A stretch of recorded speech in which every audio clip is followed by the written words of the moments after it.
ప్రభువునందు ప్రియులకు యేసుక్రీస్తు నామములో శుభములు తెలియజేయుచున్నాం. ఈ దినము హెబ్రోన్ క్యాలెండర్ వాగ్దానము. నిశ్చయముగా నేను నిన్ను ఆశీర్వదింతును. హెబ్రీ పత్రిక 6వ అధ్యాయం 14వ వచనంలో దేవుడు ఈ వాక్యము తెలియజేస్తున్నాడు. ప్రియమైనటువంటి దైవజనమా, దేవుడు అబ్రహామును గురించి ఈ యొక్క వాగ్దానాన్ని తెలియజేస్తున్నాడని మనకందరికీ తెలుసు.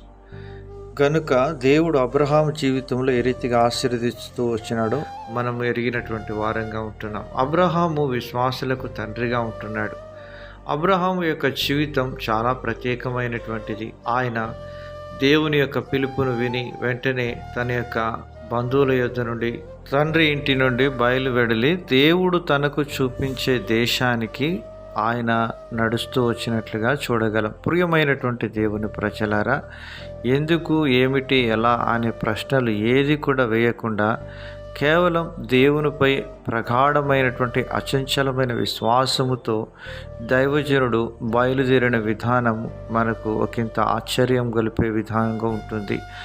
విశ్వాస జీవితంలో అబ్రహాము ద్వారా మనం నేర్చుకోవాల్సిన ఆధ్యాత్మిక సత్యం, దేవునికి పూర్తిగా నీవు లోబడినప్పుడు దేవుడు నిన్ను ఆశీర్వదించి విస్తరింపచేసేవాడుగా ఉంటున్నాడు. ప్రియమైనటువంటి దేవుని ప్రజలారా, దేవుడు నిశ్చయముగా నేను నిన్ను ఆశీర్వదించును అంటున్నాడు. ఈ ఉదయకాల సమయంలో దేవుడు మరొకసారి వాగ్దానాన్ని మన జీవితంలో తెలియచేస్తూ ఉంటున్నాడు. కనుక దేవుని యొక్క ఆశీర్వాదం మనకు రావాలి అంటే ఆయన మాటకు మనం లోబడే వారంగా ఉండాలి. గలిలయలోని కానాలో ద్రాక్షారసం అయిపోయినప్పుడు ఆయన మీతో చెప్పున్నది చేయుడని చెప్పినప్పుడు పరిచారకులు ఆ విధంగా చేస్తూ వచ్చినారు, దీవించబడుతూ వచ్చినారు.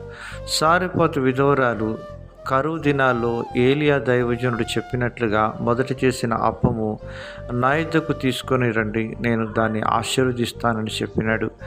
ఆ విధంగా చేసిన తర్వాత వారు దీవించబడుతూ వచ్చినట్లుగా మనం చూడగలం. 2వ రాజుల గ్రంథం 4వ అధ్యాయంలో ప్రవక్తల శిష్యులలో ఒక వ్యక్తి చనిపోయినప్పుడు తన భార్య ఎలీషా యొద్దకు వచ్చి ఈ రీతిగా అడుగుతూ వచ్చింది.